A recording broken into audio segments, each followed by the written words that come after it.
I want to do a follow-up video to a video I did yesterday about some local politics here. Let me set this up for you. I live in a small town called Channahon, Illinois, Channahon, in the far southwest suburbs of Chicago, right next to the town of Joliet. The next town over from us is a town called Minooka, Minooka.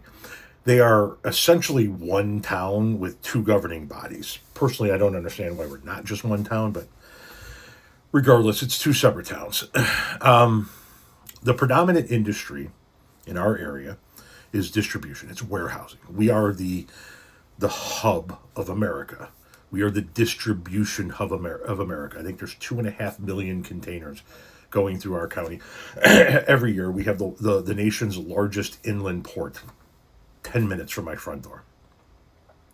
Trucking and warehousing is the dominant industry here. In the last election that the next town over had, the last local election for their village board,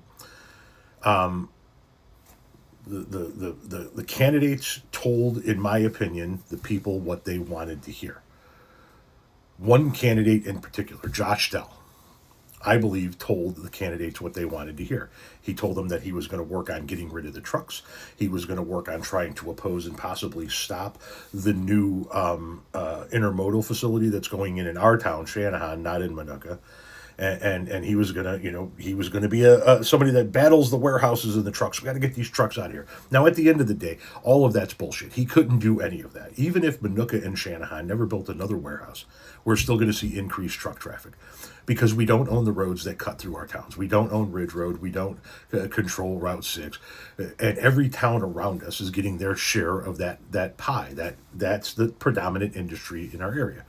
But that's what the people in our area want to hear, right? They want to hear their candidates say they're going to get rid of the trucks and they're going to get rid of the warehouses and they're going to stop the intermodal. None of that shit is a possibility.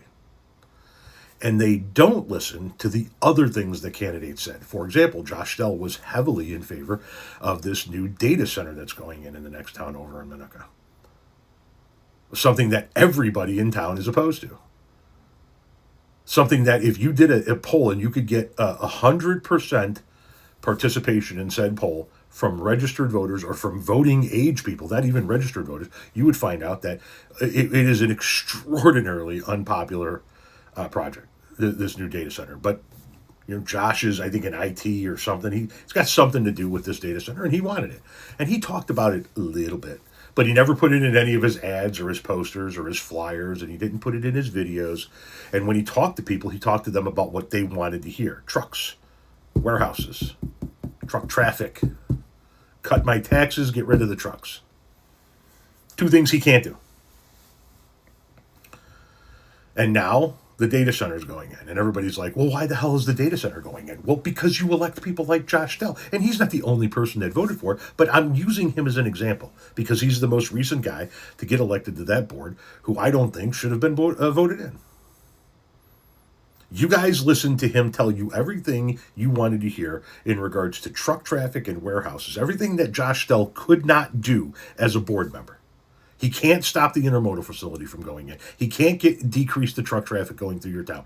He's not going to be able to fight the warehouses coming in. It's not going to happen. But you focused on that shit so goddamn much that you allowed this guy in, who was another vote, to approve this goddamn data center. And now you're all sitting around going, well, this isn't fair. And now I'm seeing people on Facebook and the local pages going, well, we need to see a look at his portfolio. No, you don't. He already told you that he's in an industry that relies on shit like this, that thinks that this is a positive, and that he wanted this. He just didn't put it in all of the stuff that you were going to read. He did that bullshit politician shell game. And you fucking people fell for it. You listened to the parts that you wanted to hear and ignore the parts that you didn't want to hear. And now we're all going to suffer with that fucking data center. So maybe the folks of Minooka and Channahon should think long and hard before they vote for somebody for their village board next time. Maybe they should actually do some research as to what those fucking people stand for. Because I'm telling you right now, you should have never voted this guy in. And now we all have to live with the consequences of it.